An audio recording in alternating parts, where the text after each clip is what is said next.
Oh no, not again. What's happening? It's all right. Who's in my body? It's okay, it's me, Harp, it's Mom. Wait, what? If you're me and I'm you, then who is that? I'm Grandma, sweetheart. My face looks like a Birkin bag that's been left out in the sun to rot. How do we fix Okay, this? I had to hear that clip. The Birkin bag was great. If you're one of the many fans waiting 2 decades for a follow-up to Freakier Friday, your wish has finally been granted. Freakier Friday is now in theaters, and Lindsay, Lohan, and Oscar winner Jamie Lee Curtis are back in action. This time around, it's a 4-way body swap. I'm completely confused. How does that even work?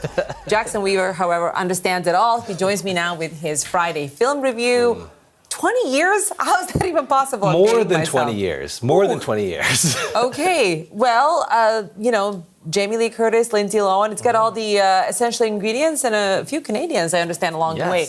Okay, what do we need to know about the film this time around? I need you to get a pen and paper, and we're going to make a flow chart here because it's a little complicated. So we have, of course, Lindsay Lohan back. She's playing Anna. In the original, she was a teen rocker who was fighting with her mom, Tess, a psychiatrist who's a little uptight, played by Jamie Lee Curtis. In the world of the movie, we are now 20 years on in the future. You see them there together. They are at a fortune teller. Where the movie begins is Anna now has a daughter, Harper, played by Julia Butters. Now, you might remember her as the little girl from Once Upon a Time in Hollywood. Right. She's a 16-year-old here. You see her there. She is fighting with her mom because she's a teenage girl, but she's also fighting with the other girl you can see on screen there. That is Lily, played by Sophia Hammonds. Now, she is a new girl at school, straight in from London, England. She's a fashionista. They are rivals. They don't get along, which is a big problem because her dad, Eric, played by Manny Jacinto, another Canadian superstar, is about to get married to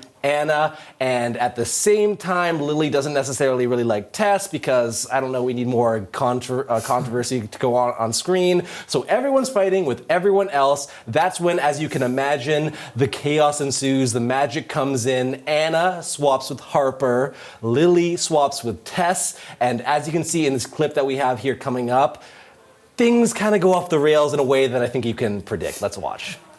She just has crevices all over her face. Look at the crevices. My hands look like doll hands. Oh, my butt feels so high. I think I just peed a little. Oh, my face feels so thirsty and dry. My face is perfect. My face looks like a Birkin bag that's been left out in the sun to rot. Why? Why do I have to pee again? Oh, that's interesting. Joke in this hit one more time because it's pretty good.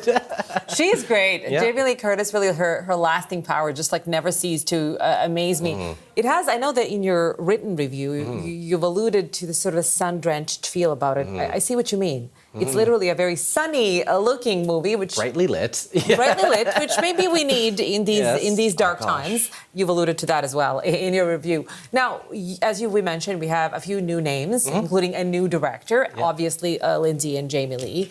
Talk to me a little bit about that. Yeah, of course we had, as I mentioned, Manny Jacinto. We also get Ametri Ramakrishnan, another Canadian. She plays an artist that Anna is managing. She's great in this. But as you mentioned, we have a Canadian director helming this sequel, Nisha Ganatra. Now, she came on board. She made some changes in the original. There's a little tone deaf, I might say, allusion to some Asian representation. There's an Asian shopkeeper. That's kind of why the switch happens. She wanted to fix that, change that, get that out. But also, I mean, she was speaking to me a little bit about the unique challenges of coaching an actor to act like another actor, which is something that they had to do twice as much this time around. We have a clip here. I wanted to take a listen to her explaining first off how she helped coach Sophia Hammonds and Jamie Lee Curtis bridge that generational gap and act as the other person. Take a watch. The two of them could not be more different. So watching them find the common ground and switching, and watching Jamie just study Sophia, like, well, how do you dance to that song? How would you put on makeup to that? And it was great because they were all there. So, sometimes when we weren't really sure how Anna would say a line, we'd be like, Lindsay, say this line. And then she would say it and Julia would copy it and be like, okay, I got it. And then she'd make it her own. So it was great. They would all, they would all help each other and really took on a beautiful collaborative spirit.